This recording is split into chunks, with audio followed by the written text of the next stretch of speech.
Yogi Clan, welcome back to Yogi Cycle Service. So a few of you have asked, was I able to get the Wobble out of the 2013 Road Glide? And the short answer is no, we haven't. So the saga continues, and we got a few things that we're going to do to it to try to get rid of this Wobble. So join us for this part 2, I guess you'd call it, of the series of trying to get rid of this Wobble. And part 1 was putting a new front wheel on it, new front tire on it, new wheel bearings in the wheel, and balancing it and putting it on. And what we have in store today is we're putting new wheel spacers on this. We got 2 of them from Harley Davidson, part number 41901-08. We have 2, one for each side. We're going to pull the axle out of this, put new spacers in, and then when it's daylight tomorrow, take it for a ride and see, did that fix the problem? Or do we go to phase 3? And that's really going to involve tearing the handlebars off, tearing the instrument controls off, tearing the top plate off the triple trees, and going after the star nut and doing a fall away test and all that mess. Which I have a feeling is probably at the end of the day where we are going to end up, because I really don't think this is going to take care of it, but at least we know we have the right wheel spacers on there. So let me show you what we got. Here's what we have. This spacer here came off of that wheel over there. This spacer here is a stock spacer. So we're just going to go ahead and pull this out and put this one on in its place. Same for both sides. So let's go ahead and get going on that. But the first thing I want to show you is this wheel is up and off the ground. And if you look, there is no, like zero wiggle at all. To get those spacers out, we need to lift this frame up. So let's go ahead and get what we need to pull these bolts out and get both those calipers off.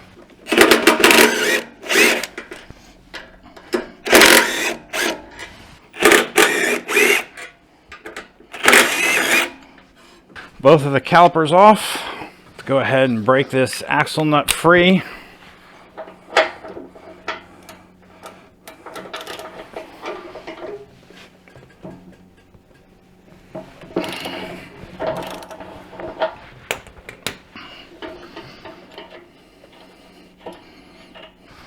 Take these pinch bolts off.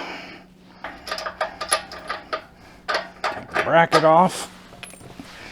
In theory, should be able to pull this axle out if there's no pressure on the wheel.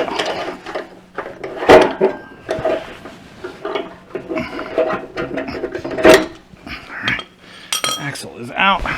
Slide this forward. Take both of those out. Easy enough. Get the new spacers.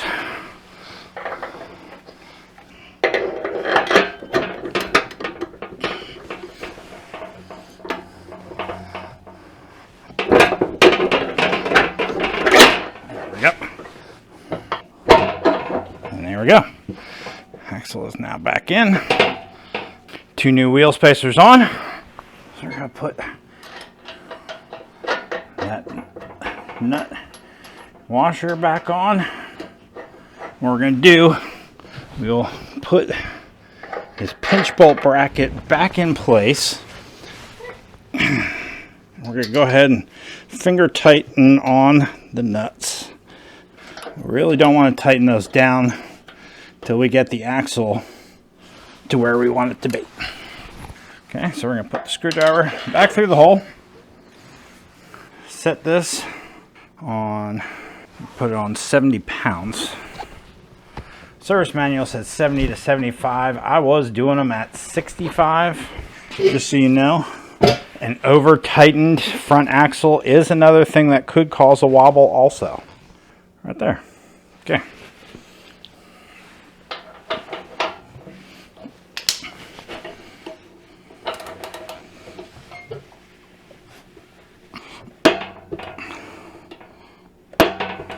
We are at 70 pounds. I'll have that on. Let's tighten up our pinch bolts. And we'll go ahead and gently, without hopefully marring these pads, spread them back out.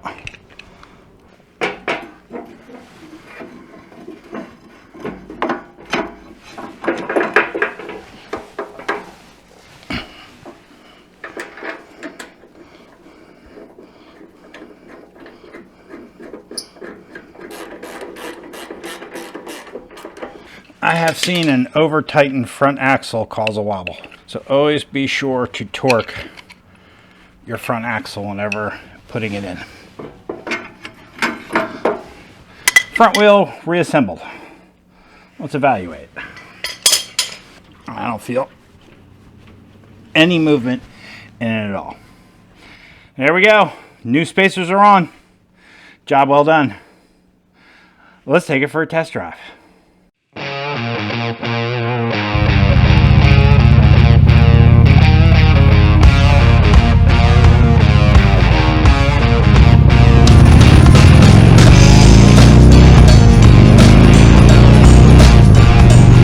All right, Yogi Clan, test ride number 2. Let's see if the wheel bearings did the trick. Pick it up above 60, okay. Nope, still a wobble.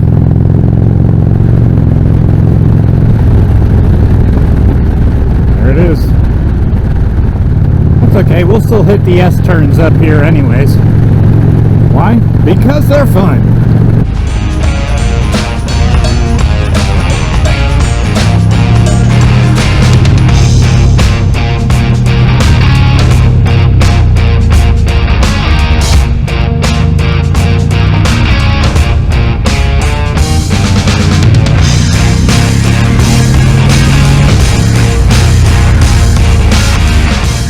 Okay, that's 4 for 4.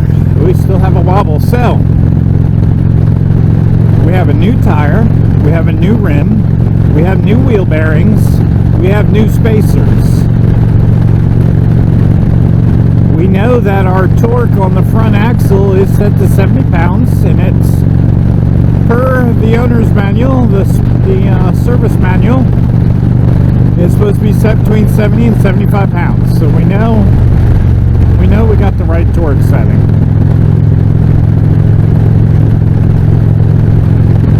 We know we're good there.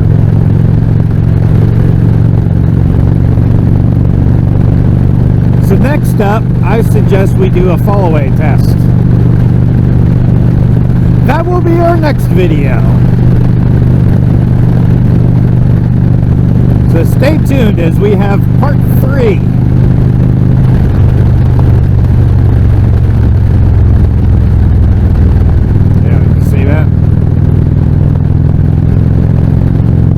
Alright, y'all. I'll catch you guys on the next one. Peace.